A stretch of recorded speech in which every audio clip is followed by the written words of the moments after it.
Nosotros vamos a explicar el artículo sobre el rol del glucagón en la fisiopatología y el manejo de la diabetes. Somos el equipo 3 conformado por Álvarez Gabriela, Cruz Carla, de Olarte Iván, Ramos Gwendolyn y Sánchez Marlon.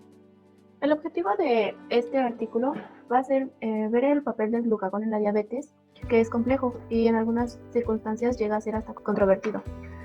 La creciente apreciación del papel del glucagón en los agentes hipoglucemiantes utilizados actualmente y el desarrollo continuo de las terapias dirigidas al glucagón, que subraya la importante contribución del glucagón en la optimización del control de la diabetes. La revisión actual proporciona antecedentes sobre la fisiología y fisiopatología del glucagón. En 1921, Padding et al. Informaron que el extracto pancreático crudo administrado a perros causaba una elevación transitoria del azúcar en sangre antes de su caída. 2 años más tarde, la sustancia que se presume que causa el efecto hiperglucémico se aisló de la insulina y se denominó glucagón, y posteriormente se demostró el papel fisiológico del glucagón en humanos y la desregularización de la diabetes. En la década de 1970, Roger Unger propuso la hipótesis biohormonal de la diabetes, planteando que la diabetes es causada tanto por un exceso de glucagón como por una deficiencia de insulina. Muchos agentes antidiabéticos, como los agonistas del receptor del péptido 1, similar al glucagón, afectan indirectamente a este, y actualmente se están desarrollando objetivos específicos para el glucagón. En este artículo principalmente se revisará la evidencia que respalda el importante papel del glucagón en la diabetes, los efectos de las terapias actuales para la diabetes que alteran la secreción y la acción del glucagón, y por último, una actualización sobre las terapias dirigidas al glucagón para tratar la diabetes en un futuro. Ahora vamos a hablar de la fisiología del glucagón. El glucagón es un polipéptido de 29 aminoácidos que es secretado por las células alfa de los islotes de Langerhans en el páncreas. Este se produce a partir del gen preproglucagón, el cual da origen al proglucagón. Este es un precursor que en el tejido pancreático nos forma el glucagón, mientras que en las células intestinales se forma GLP-1 y GLP-2. El glucagón es una hormona contrarreguladora que estimula la producción de glucosa para evitar la hipoglucemia. Es regulada por diferentes mecanismos, como el mecanismo autónomo, endocrino y parácrino. También se cree que podría ser regulada por una detección de los niveles de glucosa en sangre por las células pancreáticas. La somatostatina producida por las células delta de los islotes pancreáticos y el GLP-1 inhiben la secreción de glucagón. Esa secreción también es inhibida durante la hiperglucemia por los productos secretados de las células beta, como la insulina, el zinc y el ácido gamma aminobutírico, que se liberan en respuesta al aumento de azúcar en sangre. Ahora, también se ha demostrado que la activación autónoma en respuesta a la hipoglucemia juega un papel importante en la secreción de glucagón, ya que la epinefrina circulante, como la estimulación simpática y parasimpática, aumentan su liberación. Cuando las células alfa liberan glucagón, este fluye desde las venas pancreáticas hasta el sistema venoso portal. Ahí viajan hasta el hígado, donde se encuentran principalmente los receptores de glucagón, aunque también se han identificado de estos receptores en riñón, corazón, tracto gastrointestinal, en tejido adiposo, cerebro y vaso. Bueno, ya una vez que el glucagón se une a su receptor en los hepatocitos, se produce la señalización en cascada mediante la activación de proteínas G acopladas. La activación de la subunidad GS-alfa conduce a la activación de la adenilatociclasa, que aumentan los niveles de AMP cíclico intracelular, activando a la proteína quinasa A, que conduce a la fosforilación de las enzimas necesarias para potenciar la glucogenólisis y la gluconeogénesis. Ahora vamos a hablar de los trastornos del glucagón en la diabetes. Bueno, sabemos que como tanto la diabetes mellitus tipo 1 y tipo 2 tienen niveles inapropiados de glucagón en plasma. Además, la respuesta a las comidas se transforma en la diabetes. El glucagón es el que ayuda a disminuir los niveles en sangre, entonces pues esto influye con las comidas. Sobre todo con los pacientes que tienen diabetes mellitus tipo 2, tienen una exagerada respuesta a los aminoácidos y se ha observado que las cargas de glucosa o las comidas ricas en carbohidratos no suprimen la liberación del glucagón en individuos con diabetes en la misma medida que los controles sanos. Como vía de señalización, tenemos que el glucagón se va a unir al receptor. El receptor es proteínas G y esto va a activar a la proteína GS-alfa, que da como resultado la activación de la adeninatociclasa, que como sabemos pues es un segundo mensajero. Y esto genera un aumento de AMP cíclico que activa a una proteína quinasa, a la PK. La PK va a fosforilar el glucógeno y posteriormente esto va a fosforilar a glucógeno fosforilasa y esto produce un aumento de la glucogenólisis. Alguna otra vía de señalización que tenemos o que activa el glucagón es por Gram o Q y el receptor activa por proliferado de peroxidasas y coactivadores 1. El coactivador lo que hace es la transcripción nuclear y también eso nos ayuda a disminuir la glucólisis, la glucogénesis y el aumento de la gluconeogénesis. La no supresión del glucagón después de la comida pues contribuye a la hiperglucemia y el aumento de glucemia en sangre postprandial, o sea, después de comer. En en pacientes con diabetes. Por lo tanto, la hiperglucemia en pacientes refleja no solo la falta de insulina, sino que también el exceso de glucagón que tenemos. El aumento de la glucosa plasmática sin aumento de la liberación de insulina no se logra suprimir y de hecho se puede estimular el glucagón. La hiperglucemia puede estar relacionada con la disfunción de las células beta de la diabetes y es posiblemente predecerla. Tanto en tipo 1 como en tipo 2 avanzada, la diabetes mellitus tipo 1 y tipo 2, puede ocurrir hipoglucemia iatrogénica debido a una falla en la respuesta contrarreguladora del glucagón. Y la pérdida y disfunción de las células beta dentro de los islotes eliminan las bioseñalizaciones necesarias para la liberación apropiada del glucagón. Esto es como el glucagón responde a una hipoglicemia. También la secreción de glucagón en la hipoglucemia es estimulada por la disminución decreciente de la secreción de insulina.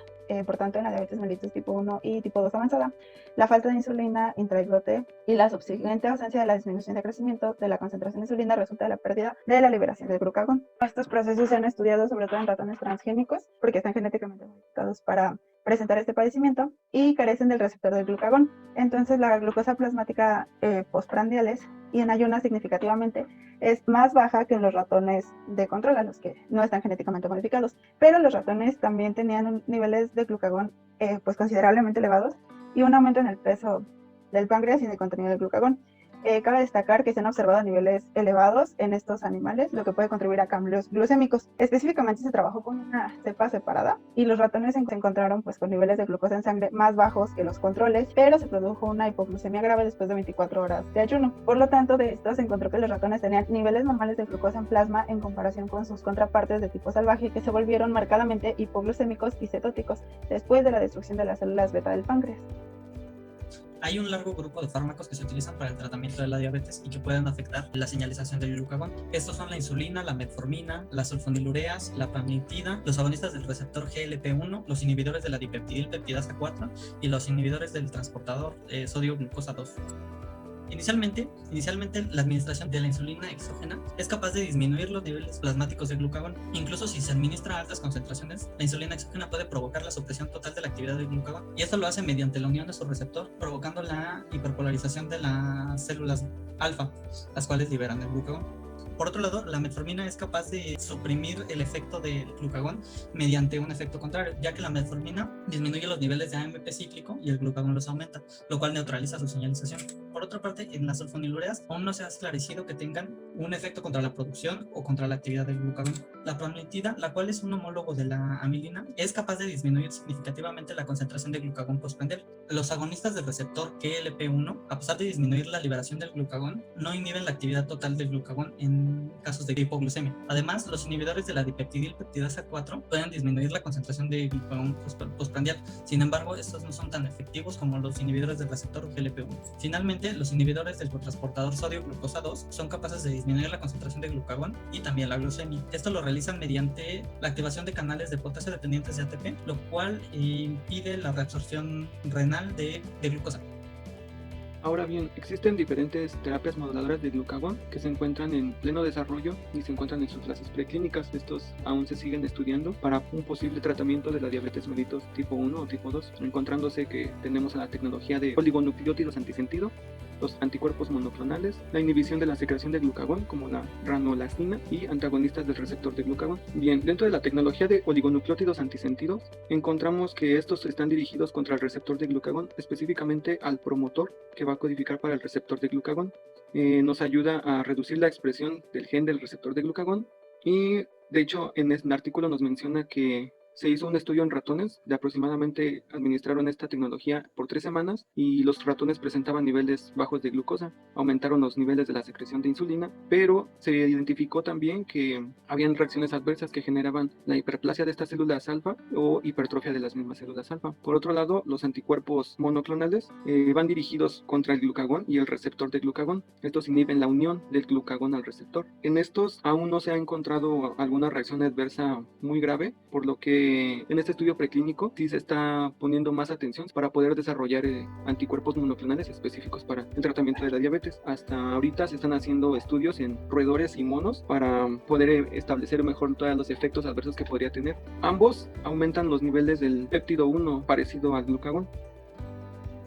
Encontramos que también en la inhibición de la secreción del glucagón está la ranolacina. Se han encontrado que tiene muchas reacciones adversas como náuseas, mareos, pero bueno, ¿cómo actúa este? Este actúa específicamente bloqueando los canales de sodio dependientes de voltaje en las células alfa de la rata para disminuir la secreción de glucagón. Y por último encontramos otros estudios preclínicos aún que se encuentran en sus primeras fases a los antagonistas del receptor de glucagón.